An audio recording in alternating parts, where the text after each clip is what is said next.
Hi friends, కొత్తిమీర పచ్చడి చేయడానికి కొత్తిమీర కట్ట ఒకటి తీసుకున్నాను పెద్దదే, కొంచెం చింతపండు, కరివేపాకు, టమాటాలు ఒక 2 తీసుకున్నాను పెద్దవి, 10 పచ్చిమిరపకాయలు తీసుకున్నాను. అంటే మీ కారానికి సరిపడా వేసుకోవచ్చు. మీకు కొంతమంది కారం ఎక్కువ తింటారు, తక్కువ తింటారు కాబట్టి మేము కొంచెం కారం వేయంగా పచ్చళ్ళలో కారం ఉంటేనే బాగుంటుంది కొంచెం, అందుకే 10 పచ్చిమిరపకాయలు తీసుకున్నాను. 10 ఎల్లుల్లి రెమ్మలు తీసుకున్నాను. కొంచెం పల్లీలు తీసుకున్నాను. కొంచెం జీలకర్ర, తగినంత ఉప్పు. ఇవన్నీ వేసిన తర్వాత అప్పుడు చూపిస్తాను మళ్ళీ. ఇదిగో బాండీ పెట్టాను, ఇది కళాయి పెట్టిన తర్వాత ఇదిగో శనగపలుకులు వేసాను. వేగిని కొంచెం వేగిన తర్వాత అప్పుడు పచ్చిమిరపకాయలు వేసుకోవాలి.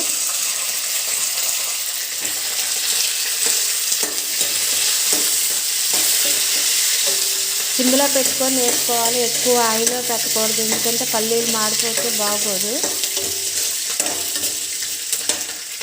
వేసిన తర్వాత ఇదిగో కరివేపాకు వేస్తున్నాను.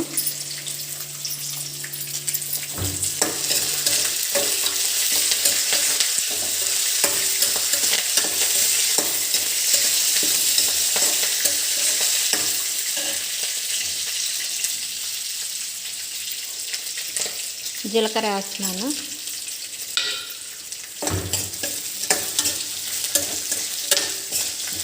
పచ్చళ్ళలో కొంతమంది పచ్చి జీలకర్ర కూడా వేసుకుంటారు నూరేటప్పుడు, కానీ ఇలా వేసుకుంటే కొంచెం బాగుంటుంది ఏగి, అందుకే నేను ఇలా వేస్తున్నాను.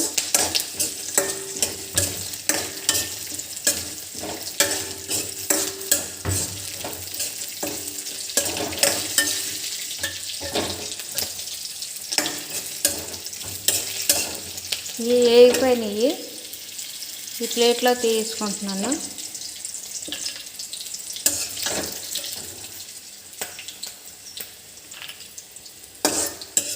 ఇవి ఎక్కువ మాడకూడదు, మాడితే పచ్చడి బాగోదు.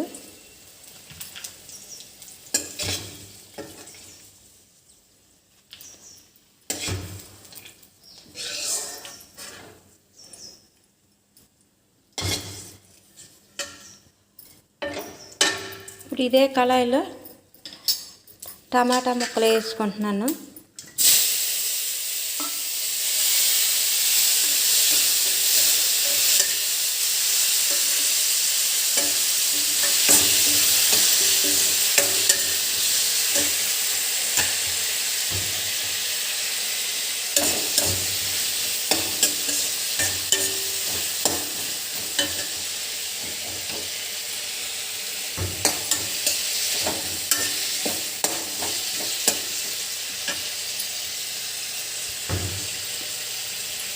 ఇవి కొంచెం ఇవి మగ్గాలి, మగ్గిన తర్వాత అప్పుడు కొత్తిమీర వేసుకొని చింతపండు వేసుకొని ఆ తర్వాత చూపిస్తాను. ఇవి కొంచెం మగ్గిన తర్వాత. ఫ్రెండ్స్, ఇదిగో టమాటాలు ఇప్పుడు మగ్గినవి. ఇవి మగ్గిన తర్వాత ఇందులో మనం ఇప్పుడు కొత్తిమీర వేసుకోవాలి.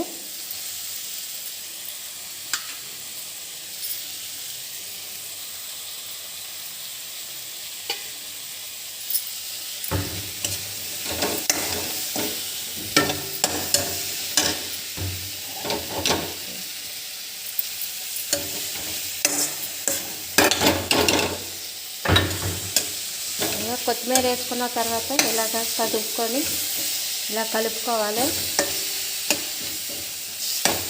ఏమీ లేదు, ఒక్క 5 నిమిషాలు ఈ కొత్తిమీర వేసిన తర్వాత కొంచెం పచ్చికం పోయినంత వరకు వేగించుకుంటే సరిపోద్ది. ఇప్పుడు ఇందులోనే చింతపండు కూడా వేసుకోవాలి. ఇదిగో చింతపండు నిమ్మకాయ సైజు అంత చింతపండు వేసుకుంటున్నాను నేను. పులుపు ఎక్కువ తినే వాళ్ళు అయితే చింతపండు వేసుకోవచ్చు, చిన్న పెసర ఎక్కువ వేసుకున్నా తప్పులేదు, బాగుంటుంది.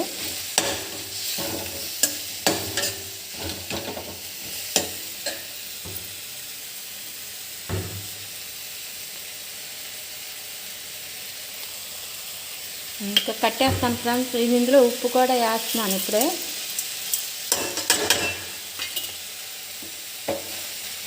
ఈ కొంచెం చల్లారిన తర్వాత అప్పుడు మిక్సీ పట్టుకున్న తర్వాత చూపిస్తాను. హాయ్ ఫ్రెండ్స్, ఇదిగో పచ్చడి అయితే అయిపోయింది. రుబ్బేసాను. ఇప్పుడు తాలింపు పెట్టుకోవాలి. పోపు వేసుకుంటున్నాను. ఇదిగో చిన్నది పెట్టుకొని మూకుడు పెట్టుకొని అందులోనే ఆయిల్ వేసాను. ఆయిల్ వేసిన తర్వాత అది కొంచెం వేడెక్కిన తర్వాత కొంచెం ఆవాలు, కొంచెం మినపప్పు, కొంచెం శనగపప్పు, కొంచెం జీలకర్ర వేసుకున్నాను. అలాగే ఎల్లుల్లిపాయలు, కొంచెం కరివేపాకు,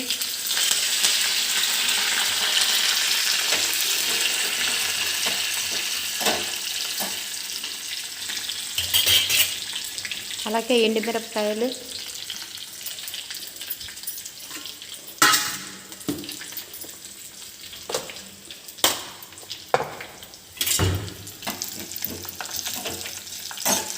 ఇవన్నీ వేగాలి. వేగిన తర్వాత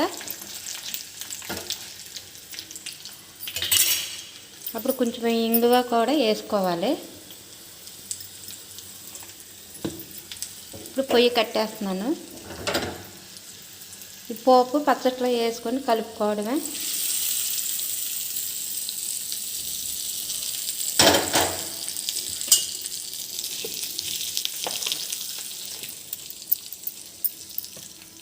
గుమ్మగుమ్మలాడే కొత్తిమీర పచ్చడి రెడీ అయిపోయింది. ఓకే ఫ్రెండ్స్, మీలో ఎంతమందికి ఇష్టమో ఈ పచ్చడి కామెంట్ చేయండి.